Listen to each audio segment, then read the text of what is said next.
મિત્રો કેમ છો? મજામાં? ખૂબ સરસ મજાના આપણે જે નર્સિંગ ડેઇલી ડોઝ જોઈ રહ્યા છીએ, જેમાં ભાગ 1 ને ખૂબ સરસ મજાનો પ્રતિસાદ મળ્યો છે.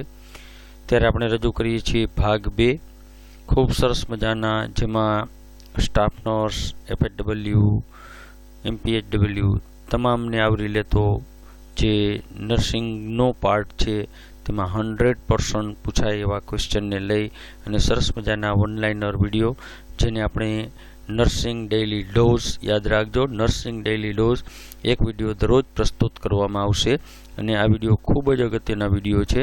તો ચાલો જોઈએ પાર્ટ 2.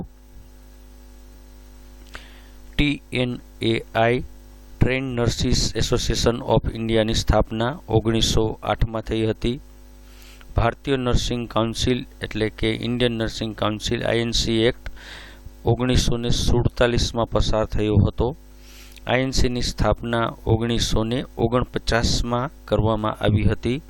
ગુજરાત નર્સિંગ કાઉન્સિલ એટલે કે GNCની સ્થાપના 1960માં થઈ હતી. નર્સિંગ જર્નલ ઓફ ઇન્ડિયા 1910માં પ્રથમ વખત પ્રકાશિત થયું હતું.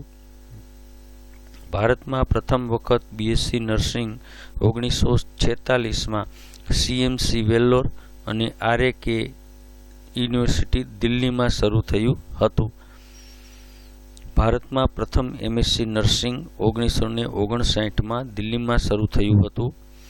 17મી થી 19મી સદી વચ્ચેનો ગાળો જે નર્સિંગનો ડાર્ક એજ કહેવામાં આવે છે. ICN એટલે કે ઇન્ટરનેશનલ કાઉન્સિલ ઓફ નર્સની સ્થાપના 1899માં થઈ હતી. ICNનું મુખ્ય મથક સ્વિટ્ઝરલેન્ડના જીનીવામાં આવેલું છે.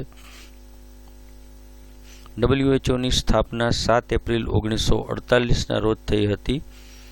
રેડ ક્રોસની સ્થાપના હેનરી ડુઆન્ટ દ્વારા 1863માં કરવામાં આવી હતી. ભારતમાં એ સ્થાપના 1920માં થઈ હતી. ભારતમાં મિલિટરી નર્સિંગ સર્વિસીસની શરૂઆત 1926માં થઈ હતી. મિડવાઇફરી તાલીમ ભારતમાં પ્રથમ વખત 1854માં મદ્રાસમાંથી શરૂ થઈ હતી. જોસેફ લિસ્ટરને એન્ટિસેપ્ટિક સર્જરીના પિતા કહેવામાં આવે છે. વિશ્વની પ્રથમ મેલ એટલે કે પુરુષ નર્સિંગ સ્કૂલ 1888માં ન્યૂયોર્ક ખાતે શરૂ થઈ હતી.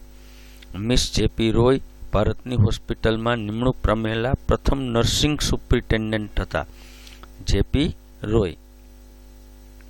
ભારતમાં MPhilની ડિગ્રી મેળવવા માટે ભારતમાં 1980માં શરૂઆત થઈ હતી. ભારતમાં નર્સિંગ ક્ષેત્રે PhD અભ્યાસક્રમની શરૂઆત 1986માં કરવામાં આવી હતી. વિશ્વની પ્રથમ પુરુષ નર્સિંગ સ્કૂલ 1988માં અમેરિકાના બ્લેવ્યુ હોસ્પિટલમાં શરૂ થઈ હતી. યુનિસેફની સ્થાપના 1946માં કરવામાં આવી હતી, જે બાળકોના સ્વાસ્થ્ય અને કલ્યાણ માટે કરવામાં આવી હતી. ભારતીય નર્સિંગ કાઉન્સિલ એટલે કે ઇન્ડિયન નર્સિંગ કાઉન્સિલ એક્ટ 1947માં, આ અગાઉ પણ આપણે જોયું, 1947માં પસાર કરવામાં આવ્યો હતો. દર્દીઓ માટેની પેટ થેરાપી એટલે કે નાના પાળેલા પ્રાણીઓની હિમાયત કરી હતી. MSNના અધિકારીઓ ભારતના સેનાના સમકક્ષ રેન્ક્સ એટલે કે લેફ્ટનન્ટ જનરલ મેજર જનરલની સમકક્ષ ગણવામાં આવતા હતા. નર્સિંગમાં ભારતના પ્રથમ PhD 1986માં નવી દિલ્હી ખાતે શરૂ કરવામાં આવી હતી. ગ્રામીણ વિસ્તારો સુધી પહોંચવા માટે 1950ના દાયકામાં ANMનો પ્રોગ્રામ શરૂ થયો હતો. હેલ્થ વિઝિટરની તાલીમ માટે 1918માં લેડી રીડિંગ હેલ્થ સ્કૂલ શરૂ થઈ હતી.